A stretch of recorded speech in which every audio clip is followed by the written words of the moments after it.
प्राचीन काल की बात है। ऋषि गौतम की पत्नी अहिल्या अपनी सुंदरता के लिए प्रसिद्ध थीं। उनके रूप पर देवराज इंद्र मोहित हो गए।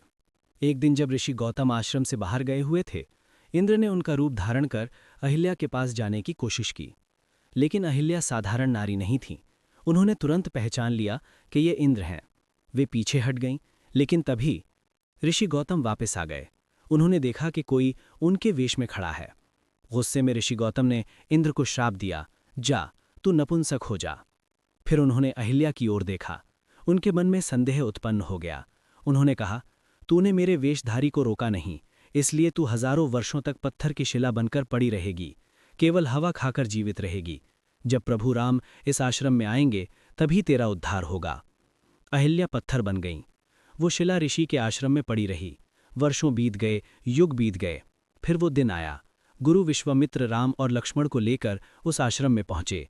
गुरु विश्वामित्र ने राम से कहा, हे राम, देखो ये शिला, ये कोई साधारण पत्थर नहीं है। ये महान ऋषि पत्नी अहिल्या हैं, जो शापवश पाषाण बन गईं। आज तुम्हारे दर्शन से इनका उद्धार होगा। राम ने धीरे से उस शिला पर अपना चरण रखा और फिर वो अद्भुत दृश्य हुआ। शिला में हलचल हुई। ऊपर से चट्टान की परतें गिरने लगीं और उसके भीतर से एक दिव्य नारी प्रकट हुई। अहिल्या फिर से जीवित हो गईं। उनके नेत्र खुल गए। उन्होंने सामने भगवान राम को देखा। हाथ जोड़कर उन्होंने स्तुति की। आकाश से पुष्पों की वर्षा हुई। इस तरह प्रभु राम की कृपा से अहिल्या का उद्धार हुआ।